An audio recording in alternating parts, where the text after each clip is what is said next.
오늘 성경 말씀은 욥기 28장 12절에서 28절입니다. 오늘 본문 12절에서 욥은 지혜는 어디서 얻으며 명철이 있는 곳은 어디인고 라고 질문하였고, 그에 대한 대답으로 인간의 방법, 인간의 노력으로는 참 지혜를 얻을 수 없다고 하였습니다. 이 세상에 있는 귀한 것들은 비록 얻기 힘들고 어려운 과정을 거쳐야 하지만 노력하면 전혀 얻지 못할 것은 없습니다. 그러나 참된 지혜는 인간의 노력으로 구할 수 있는 것이 아닙니다. 왜냐하면 참 지혜는 인간의 노력으로는 결코 닿을 수 없는 하늘보다 높고 음부보다 깊은 절대자로부터 말미암는 것이기 때문입니다. 욥이 이 세상의 부하들과 참 지혜의 차이를 분명하게 드러내고 있습니다. 그리고 참 지혜가 이 세상이 아닌 하나님으로부터 말미암는다는 사실은 참 지혜를 얻기 위해 해야 할 일이 무엇인지 분명히 보여주고 있습니다. 즉, 참 지혜를 얻기를 바라는 자는 참 지혜의 소유자이신 하나님을 인정하고 그를 경외해야 한다는 것입니다. 시편 기자도 여호와를 경외함이 곧 지혜의 근본이라 라고 고백하였습니다. 또한 잠언 기자도 대저 여호와는 지혜를 주시며 지식과 명철을 그 입에서 내신다 라고 하였습니다. 본장 마지막 절에서도 욥은 주를 경외함이 지혜요 악을 떠남이 명철이니라 라고 하였던 것입니다. 이것은 인간이 참 지혜를 얻기 위해서는 하나님 앞에서 스스로 보잘것없는 존재에 불과하다는 사실을 인정하고 겸손히 그 앞에 무릎을 꿇어야 한다는 것을 말하는 것입니다. 그러나 오늘날 대부분의 사람들은 교만하여 마치 금을 캐고 은을 얻듯이 노력하면 참 지혜를 얻을 수 있다고 생각합니다. 또 자신의 선행이나 깨달음을 통해 스스로를 구원으로 인도할 수 있다고 확신하는 사람들도 있습니다. 혹은 과학이나 의료기술의 발전을 등에 업고 질병을 인간이 치료함으로 생명을 연장할 수 있어 죽음조차 이기고 정복한 것처럼 영원한 생명을 얻은 것처럼 착각하는 어리석은 사람들도 있습니다. 그러나 성경은 내가 스스로 지혜롭게 여기는 자를 보느냐, 그보다 미련한 자에게 오히려 바랄 것이 있느니라 라고 하였습니다. 또한 사도 바울은 우리가 다 지식이 있는 줄을 아나 지식은 교만하게 하며 사랑은 덕을 세우나니 만일 누구든지 무엇을 아는 줄로 생각하면 아직도 마땅히 알 것을 알지 못하는 것이요 라고 하였습니다. 물론 여기서 말하는 지혜는 단순히 어떤 사물이나 현상에 대한 지적 이해를 말하는 것이 아닙니다. 여기서 지혜란 한 인간이 그 살아가는 인생의 존재와 의미에 대한 진정한 의미를 깨닫는 것이며 그것을 성취할 수 있는 능력을 의미합니다. 이러한 지혜는 다른 보아들과 달리 이 땅 어디에서도 찾을 수 없습니다. 왜냐하면 그것은 깊은 물속보다 깊고 넓은 바다보다 넓어 이 세상이 감당할 수 없기 때문입니다. 즉, 이 참 지혜는 인간의 노력이나 방법으로는 얻을 수 없고 알 수도 없는 것입니다. 그러하기에 이 참 지혜는 땅의 것이 아닌 하늘의 것입니다.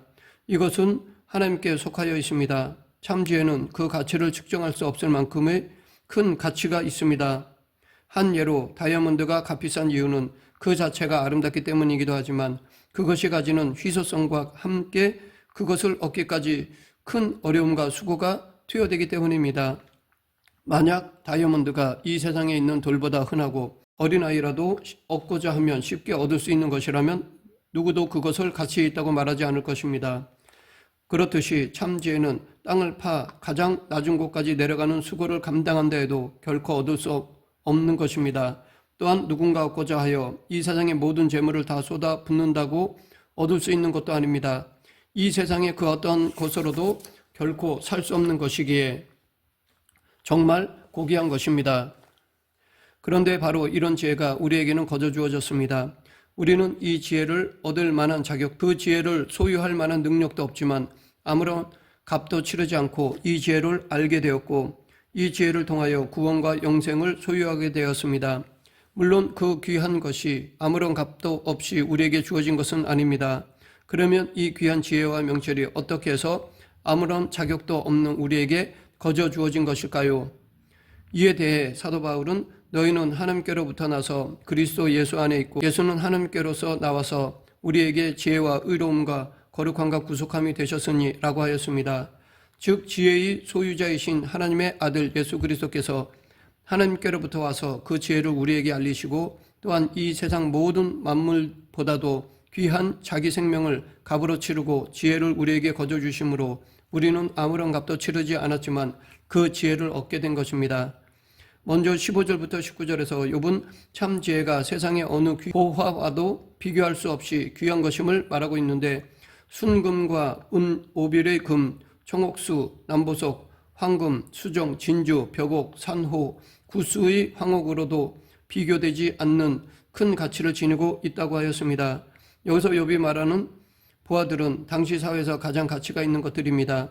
그런데 지혜는 이러한 것들과 비교하거나 바꿀 수 없는 것이라고 하므로 참 지혜의 가치가 얼마나 큰가를 보여주고 있습니다. 사실 참 지혜는 이 세상의 그 어떤 보화도 주지 못하는 것을 우리에게 줍니다. 그것은 바로 영원한 생명입니다. 역사적으로 자기의 생명을 연장하기 위해 이런 보화들을 지불한 사람들이 많이 있습니다. 그만큼 생명은 고귀한 것입니다. 그런데 참 지혜는 1년이나 혹은 수년간 생명을 연장해 주는 것이 아니라 영원한 생명을 우리에게 줍니다. 그러기에 이 세상의 귀한 보화들은 죽음 앞에서는 한갓 돌덩이에 지나지 않을 뿐입니다. 귀한 보화들로는 꺼져가는 생명의 불을 잠시 더 유지할 수 있을지는 몰라도 근본적으로는 죽음을 막지 못합니다.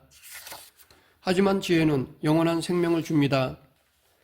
그러한 점에서 참 지혜는 이 세상의 그 무엇과도 바꿀 수 없는 귀한 것입니다. 이러한 사실을 통해 우리는 삶의 가치와 우선순위를 항상 참 지혜의 소유자이신 하나님께 두어야 할 것입니다. 우리가 살고 있는 이 시대의 삶의 가치, 기쁨과 슬픔, 희망과 절망을 구분짓는 가장 큰 기준을 뽑으라고 한다면 아마도 많은 사람들은 물질이라고 말할 것입니다.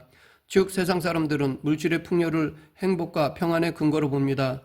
이런 가치관이 주를 이루는 이 세상에 하나님 한 분만으로 만족하는 삶을 사는 것은 쉽지 않습니다. 그럼에도 불구하고 우리는 그러한 삶을 살아야 합니다. 하박국 선지자는 이에 대한 모범을 우리에게 보여주었습니다. 그는 비록 무화과 나무가 무성치 못하며 포도나무에 열매가 없으며 갈람나무에 소출이 없으며 밭에 식물이 없으며 우리의 양이 없으며 요양권에 소가 없을지라도 나는 여호와를 인하여 즐거워하며 나의 구원의 하나님을 인하여 기뻐하리로다 라고 하였습니다. 우리도 믿음을 소유한다면 우리에게도 이런 일이 가능할 수 있습니다. 황폐하고 절박한 상황에서도 여호와로 인하여 즐거워하고 기뻐할 수 있는 사람이 될 수 있습니다. 욥은 20절에서 다시 한번 지혜와 명철의 출처를 물으며 이번에는 생물에 대해 숨겨져 있다고 말하고 있는데, 여기서 더 나아가 멸망과 사망도 참 지혜의 출처에 대한 소문을 들었을 뿐이라고 밝히고 있습니다. 여기서 멸망과 사망은 이 세상이 아닌 음부 곧 본서에서 여러 차례 나오는 수월에 거주하는 자들을 나타내는 표현입니다. 이렇게 이미 죽은 자들에게도 고작 지혜의 출처에 대한 소문만 들려졌다는 것은 이 땅에 살고 있는 자들뿐 아니라 이 세상을 초월하여 살고 있는 자들에게도 여전히 지혜의 출처는 가려져 있음을 나타냅니다. 이것은 지혜의 출처가 육체가 없는 영적 존재조차도 알기 어려운 매우 오묘한 것임을 시사합니다.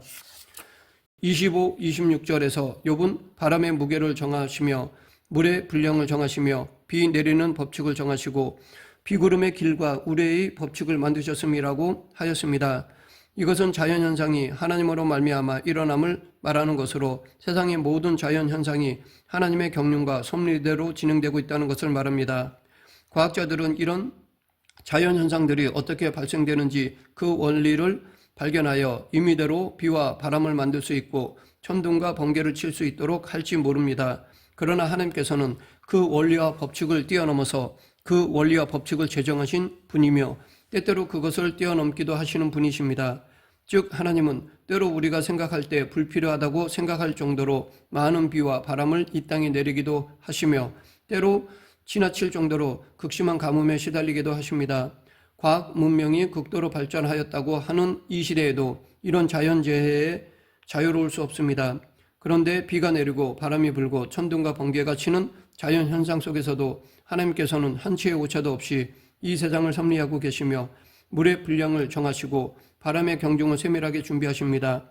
그렇기 때문에 이 세상에 일 가운데 하나님의 섭리와 무관하게 우연히 일어나는 일은 아무것도 없으며 모든 일은 하나님의 계획과 다스림으로 말미암아 일어나고 소멸되는 것입니다.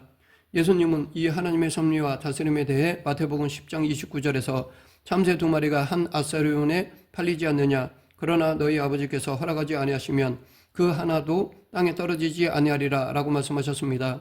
또한 이사야 선지자는 여호와는 하늘을 창조하신 하나님이시며 땅도 조성하시고 경고케 하시되 헛되이 창조치 아니하시고 라고 하였습니다. 그래서 히브리서 기자는 하나님께서 그의 능력의 말씀으로 만물을 붙들고 계시다라고 말하고 있습니다. 그러하기에 우리는 하나님의 섭리와 정확무한 지혜를 믿어야 합니다. 그리고 이 세상의 어떤 일도 결코 우연이나 실수로 이루어지지 않는다는 사실을 인정하고 그 안에서 진실하신 참 하나님의 뜻을 발견하기 위해 힘써야 하겠습니다. 큰 동풍이 불어 홍해를 갈라지게 한 것은 결코 우연이 아니었습니다. 태풍이 불어 메추라기로 광야의 하늘을 까맣게 뒤덮은 것도 하나님의 실수나 우연이 아니었습니다.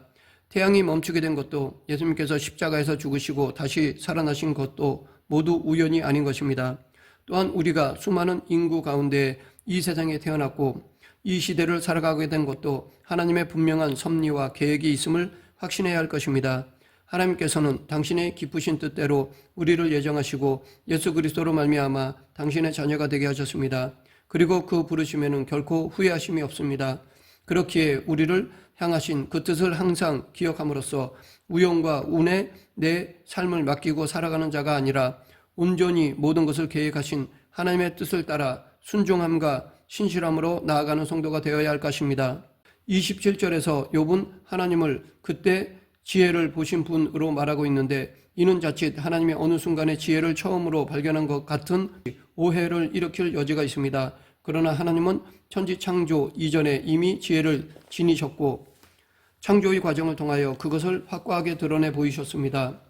그러하기에 하나님께서 지혜의 첫 발견자처럼 말하는 것은 지혜의 근원으로서의 하나님에 대한 이해를 용이하게 하기 위한 단계적 접근 방식이라 할 수 있습니다. 욥은 28절에서 지혜를 얻는 방법에 대해 말하는데 그것은 하나님을 경외하는 것입니다. 즉 하나님을 경외하는 것이 곧 지혜이며 악을 떠남이 명철이라는 것입니다. 욥은 이것을 밝히고자 오늘 본문에서 길게 말했던 것입니다.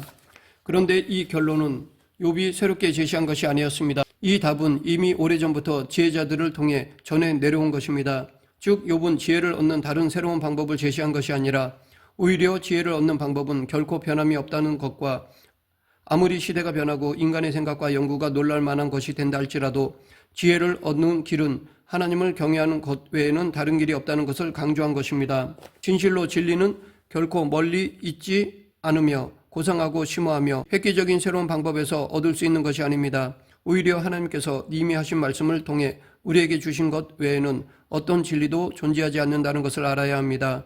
새로운 것들을 보면 정작 알고 보면 이미 다른 사람들도 다 알고 있는 것을 새로운 관점에서 제시하고 있을 뿐입니다. 참 지혜도 마찬가지입니다. 예수 그리스도가 유일한 구원의 길이라고 말씀하셨으므로 이것이 아무리 진부하게 느껴져도 영원한 진리입니다. 하나님을 경외하는 것이 지혜라고 말씀하셨으므로 아무리 식상하게 느껴져도 그것은 진리입니다. 말씀을 맺겠습니다. 참 지혜는 인간이 얻고자 한다고 해서 얻어지는 것이 아닙니다. 이 세상의 귀한 보화들은 인간이 노력하면 얻을 수 있지만 참 지혜는 인간의 노력으로 얻어지는 것이 아닙니다.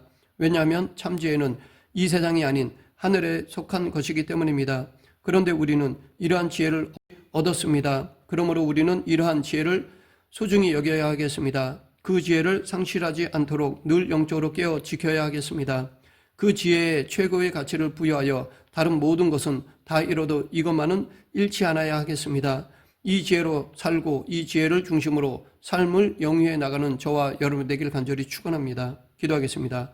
생사화복을 주관하시는 하나님 아버지, 참 지혜를 저희들에게 허락해 주셨사오니 이 지혜를 귀하게 여기고 늘 하나님만 바라보는 그리스도인이 되게 하여 주시옵소서. 예수님 이름으로 기도드립니다. 아멘.